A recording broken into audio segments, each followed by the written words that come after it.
Aya Studio. Ya sabako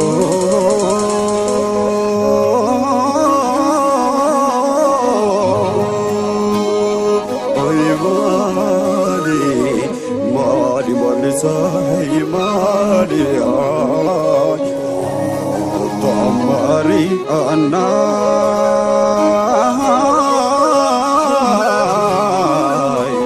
Numatu Fana Walia, Enyuma Kadama,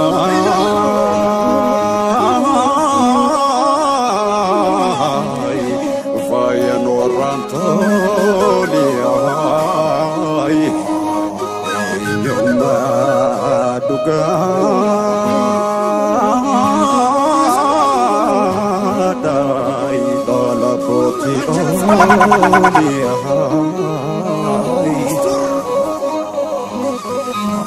Biya gali gali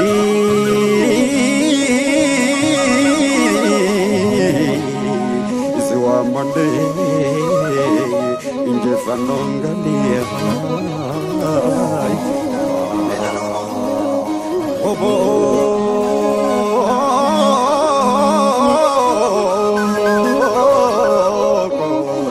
Iswa mande Mirgan mohi galia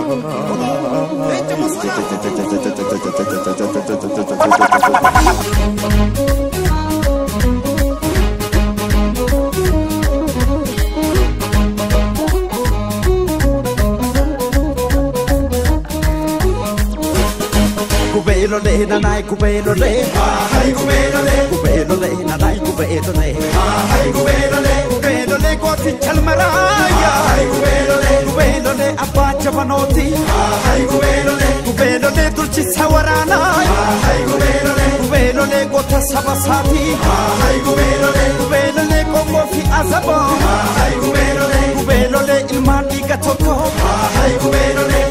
le jalan chota saba hai kubelo le hada saban toko hai kubelo le jufaraba hai kubelo le sani abawato hai kubelo le dinata nombasu hai kubelo le happy wa kokodun hai kubelo le hibano figano hai kubelo le dinako kombise hai kubelo le kanji fanongalo hai kubelo le nanai kubelo le hai kubelo le nanai kubelo le Shawaraka Farmana Karayuka Farmana Walagika Farmana Harargeka Farmana Arsiraka Farmana Baliraka Farmana Jimaraka Farmana Iluraka Farmana Oranika Farmana Ujiraka Farmana Waloraka Farmana Rayaraka Farmana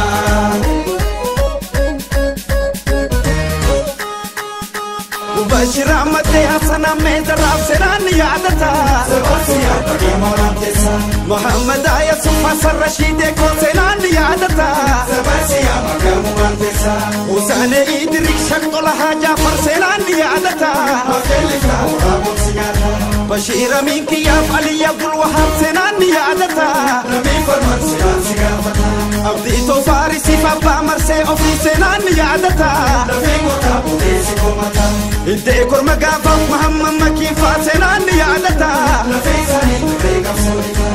Kota golo firabo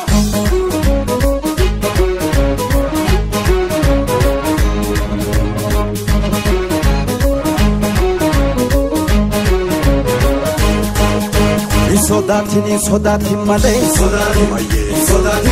Sodatin nani Sodatin nufdir mata jeda Sodatin lambin bakha jeda Sodatin wamicha sabuma Sodatin tokkuman hakano Sodatin dina namanyatu Sodatin mormashe hajero Sodatin gabron fatadina Sodatin hunde fabokefno Sodatin itufrofi falmado Sodatin akarande ebine Sodatin gumano mabasa Sodatin kerota kotane Sodatin dapsa oromuma Sodatin iya dabarfane Sodatin gadam bilisuma Sodatin kantalota jene Sodatin male Sodatin saaken sodane Sodatin male Sodatin saaken sodane Sodatin male Shawarakai falmana Karayukai falmana Walagikai falmana Harargekai falmana Absirakai falmana Balirakai falmana Jimarakai falmana Ilurakai falmana Boranikai falmana Bujirakai falmana Walorakai falmana Rayarakai falmana Oromia Filitsema